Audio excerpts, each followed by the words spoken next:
beleza? Estamos aqui para falar de Kagurabashi, capítulo 74.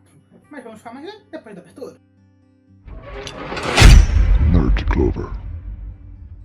Bem, galera, a gente já vai falar desse capítulo, mas antes, comentem o que vocês acharam do novo formato de vídeos do canal. Eu tô testando pra ver se fica legal e eu quero o feedback de vocês. Bem, esse capítulo continua o flashback da Yuri. Na verdade, eu diria mais flashback do passado, porque essa parte aqui do flashback não teria como a Yuri ver porque ela não tava com o pai.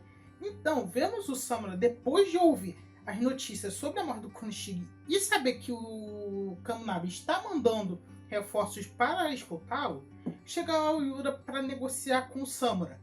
E, cara, o Samura já percebe ele e percebe que tem mais 3 pessoas perto dele, com o Yura. Essas pessoas possivelmente são aqueles 3 que foram matar o Konoshige. Então, cara, o Samura tá muito na desvantagem dele, porque ele tá sem a magia, sem espada mágica, com 4 magos do Rishaku, o cara não ia tancar. E eles estão ali pra negociar de novo. E o Yura revela que já matou um dos portadores.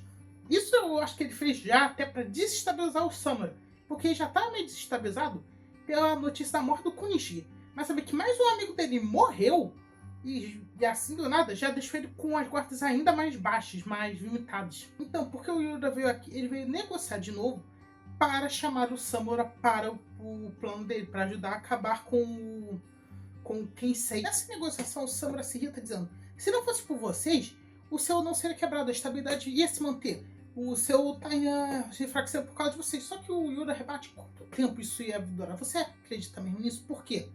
A verdade é que aquelas flores que a Magatsuma solta ainda permanecem mesmo depois do uso. Aquelas flores nascendo do poder espiritual do Keisei. E, cara, pelo que dá a entender aqui, isso deu mais uma mecânica sobre a magia de Kagurabashi. Tô falando que os efeitos dessa constrói, por exemplo, se ela constrói algo, desaparece quando o portador desativa a magia. A gente já viu isso com o Takefu do espaço dele. Não afeta o mundo, não fica no físico, é real. Só se causar, tipo, destruição, coisas, essas coisas. Mas os poderes não vão ficar. Então o Keisei parece que quebrou uma regra e fez ficar fixo. Ele produziu coisas, ele produziu flores sólidos e... Gente, e se essas flores tiverem mais coisa aí no encalço delas?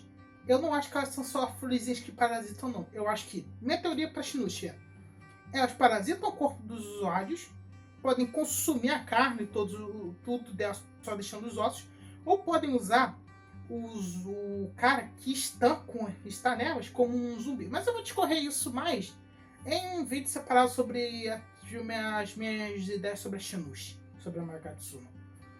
E bem, isso mostra na visão do Yura que o espírito de luta do Keisei não acabou, não. Não acabou. Ele ainda quer matar, ele ainda quer destruição. O cara corrompeu e foi corrompido pela espada. Os dois se corromperam e viraram puras máquinas de morte e aniquilação. Cara, que macabro e preocupante isso, né? Pensem só, o cara mais poderoso dos espadachins tá querendo só causar caos. A gente sabe que uma hora ele vai vazar e o Japão, meus amigos, e o Yura joga na cara que, em vez de lidar com a situação de imediato, que seria matar o Keisei, vocês preferiram ficar acomodados e esconder o segredo. Esse é o pecado de vocês. E é uma questão, como é que o Yura sabe disso sobre as flores? Olha, eu já... Cara, já deve... Já só falta confirmar, o Yura com certeza é da ilha. E eu vou chutar aqui, é tio do Shihiro. Isso é zoeira, mas, cara, se realmente for tio do Shihiro, vai ser engraçado. E por que seria engraçado? Porque eu já imagino os memes do pessoal: eu matei o Konoshige porque ele comeu a minha irmã. Então, o Yura seria irmão da esposa do Konoshige, mãe do Shihiro. Pelos memes eu vejo que seria engraçado. E, cara, seria realmente da ilha, faz sentido ele querer vingança, mas eu não acho que o Rishaku é um grupo bonzinho, não. Vai ter rasteira nessa merda toda. Vai ter rasteira nessa situação. E o Samura pergunta o que ele quer. Ele vai usar a espada pra causar o Kodoku uma segunda vez? Não. O Yura diz que, olha, ele quer usar pra acabar com o Kodoku. E bem, eu fico me perguntando, será que o que está na ilha se expandirá para atacar o Japão, mesmo que eles matem o portador? Porque esse capítulo me dá a entender isso. Mesmo que o portador morrer, o Kodoku que ele lançou ainda na ilha se espalharia pelo Japão e precisaria da Shinushi para acabar com isso. Eu acho que se isso fosse acontecer, seria interessante ter essa ótica. Mas vamos lá, pessoal. Vocês acreditam em todas as palavras que o Yura disse? Eu não. Eu não acredito nem a pau que ele realmente está dizendo toda a verdade. É meio verdade. O plano deles não é só parar o Kodoku. Tem mais coisa aí. Tem mais caroço nesse Sengu. E a gente vai ver que merda esses caras estão planejando. O Shaco tá planejando algo. E é mencionado que a Yori não estaria. E isso é importante, porque ela foi tirada do Samura, como a gente sabe. Mas ela é mencionada nesse capítulo porque é um dos motivos que o Samura tá fazendo o que ele fez. Porque mesmo que eu sobreviva, eu não vou poder fazer as pessoas que ficarem ao meu lado felizes. E tem imagem da Yori, e nós somos levados a ela, que num período de 3 anos que passou da vida dela, depois dela se separar com o pai, a vida dela foi controlada pelo Kamunabe. Ela não tinha muita liberdade. E bem, como posso dizer, chegou o dia que era para fazer o seu, os Maxizumis entraram em contato com o Samura, quer dizer, com a Iori, eles entraram em contato com a Iori e explicaram um plano.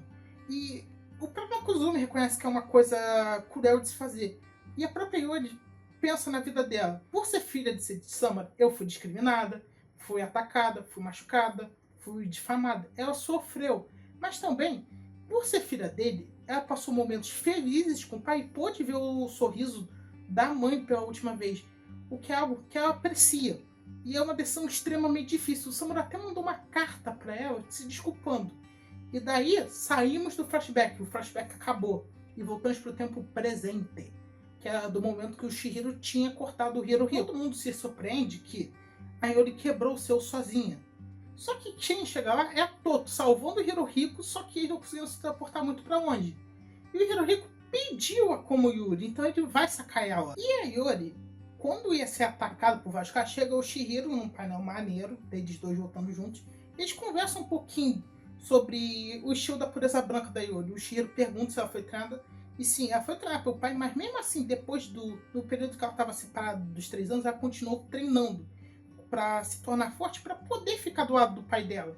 Porque talvez ela pudesse voltar a ficar do lado do pai dela se ela se tornasse forte. O que é legal isso, e bem triste. Então a Yori vê pro céu que tá com a coruja, e ela pergunta se aquela é do pai dela. O Chihiro confirma e diz que o Samura não vai vir, porque ele tem a missão dele, que é matar os portadores. E ele diz que foi tudo em vão. Meus sentimentos não conseguiram alcançar o Samura. Só que o Chihiro diz, não. E aqui a gente vê o Chihiro abandonando a vingança dele, pelo menos por esse momento, para ajudar a Yori a reencontrar o Samura. O Chihiro pensa nas palavras do líder do Makuzumi, Noho, que se tu sacar Enten, o Samura vai vir atrás de você e vai te matar. E é verdade. Só que, pela Yori, pelo que ela falou, o Chihiro sabe o que é a solidão de não ter um pai, de não ter ninguém da família, de ter perdido, e quer garantir que a Yori possa reencontrar com o Samura. Então ele está se disposto a arriscar ser atacado pelo Samura para fazer a Yori se reencontrar com ela. Isso mostra que o Chihiro não é uma persona de fria, não. Ele se importa, é gentil. Ele veste a máscara de um monstro para conseguir lhe dar a missão.